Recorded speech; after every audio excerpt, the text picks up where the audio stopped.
Hello everyone, my name is Resindi Lera Octaviana. Now here, I will read the story with the title The Forest of Yesterday and Today by Joko Kusmanto. The Whispering Woods.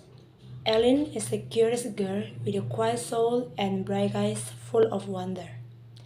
She lives in a small village surrounded by hills and forests. On weekends, she spent hours wandering through the woods behind her grandmother's house, sketching animals and writing stories in her notebook. She loves the forest not only for its trees and trails, but for its silence broken only by birdsong and wind in the leaves. It is her favorite place in the world. Today, Ellen is walking deeper into the woods than usual. Her boots squeeze on the damp earth, and the morning fog is lifting slowly. She is following a narrow path she has never noticed before, half hidden by ferns. The door and the dream. Ellen stares at the door. The wood is old and moss covered, yet the silver handle looks polished, almost new. She doesn't remember ever seeing this place before, not in the real world. But in her dreams, yes, she has seen this door before many times. She has dreamed about walking through it. In the dreams, she always finds a garden with tall silver trees and a blue sky that seems to sing. Her fingers tremble slightly as she reaches out. She has been wondering about this moment since the first dream weeks ago. With a deep breath, she pushes the door open. At first, there is only silence and a soft golden light. Then, the scent of wildflowers fills the air. Ellen steps through. Suddenly, she is no longer in the familiar forest. She finds herself standing in a large garden, exactly as it appeared in her dreams. The sky is deeper, the air sweeter. The trees shimmer with silver leaves, and butterflies float lazily in the light. Ellen was still looking around when she noticed a boy sitting on the stone bench near a fountain. He is about her age, with dark curls and a calm smile. He looks up and says, "You came, siblings. Do I know you?" The boy nods. "You've been here before." "I haven't," Ellen says softly. "You don't remember, but I do." She doesn't know what to say. Her heart beats fast. The play is real, the boy is real, and something inside her knows this isn't the first time they have met. The Forgotten Garden. Ellen sits beside the boy, still trying to make sense of everything. The fountain behind them hums slowly, and silver leaves flutter like pepper in breeze. The boy turns to her. "My name is Kyle," he says. "I've lived here for a long time. Or maybe I used to." Ellen frowns. "What do you mean?" Kyle looks down at his hand.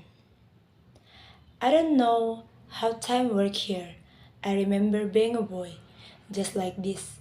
But I also remember growing up.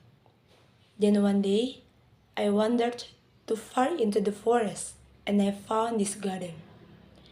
He pauses. "When I come back, no one remembered me. The house I lived in was gone. The tone had changed. It was as if I had vanished. I've been this I've been in this garden ever since." Ellen listens quietly. She realizes how familiar it all sounds. For the past few weeks, she has been dreaming of this very place, this bench, this fountain, even this boy. She has written about it in her notebook without knowing why. She takes her bag and opens the notebook. Look, she whispers.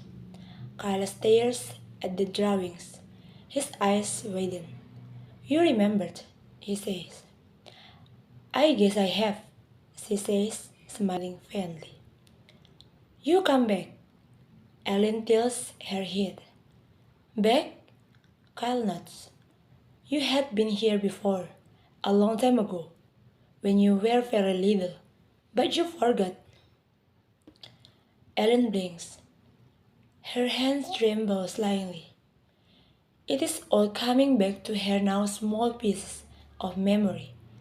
A game of hide and seek in the silver garden, a boy who waved goodbye, and a promise she had forgotten. She had been here before. She had played in this very place. She had even promised to return, but she never did. Until now. The turning sky. The sky above the garden begins to shift. Goats swirl slowly in circles, as if steered by invisible hands. The silver trees start to shimmer more brightly, and the air grows heavier with the sense of old magic. Kyle stands up. It's happening, he says. Just like before.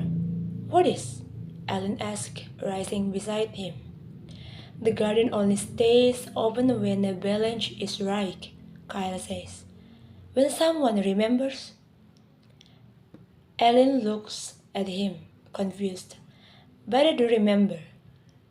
Kyle nods. Yes, now. But you didn't before. I waited for a long time. Every time the door appeared, I hoped it would be you. And now that it is, the garden is waking up again. The wind is blowing harder. The grass ripples, and the trees sing softly. Ellen holds her notebook close to her chest.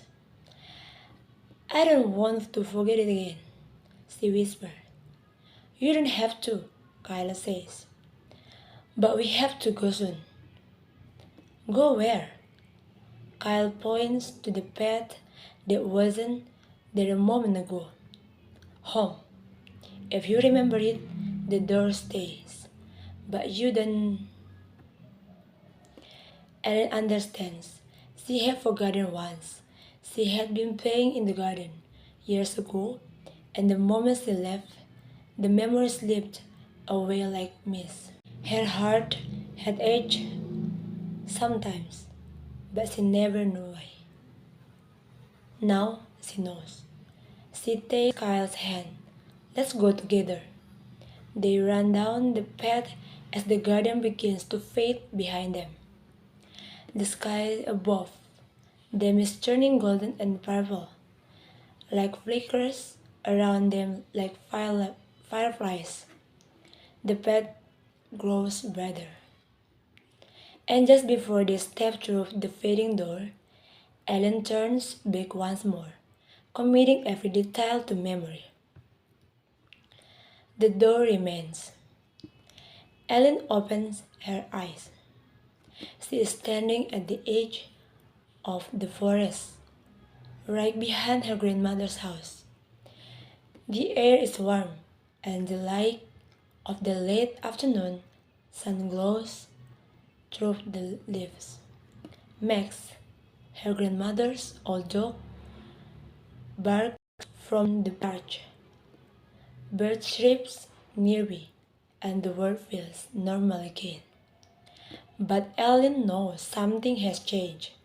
She has returned from somewhere magical. Her clothes are damp with forest mist, and her notebook is full page, overflowing with sketch of silver trees. Kyle smiles at words she doesn't even remember writing. She walks back to the porch. Max wagging his tail beside her.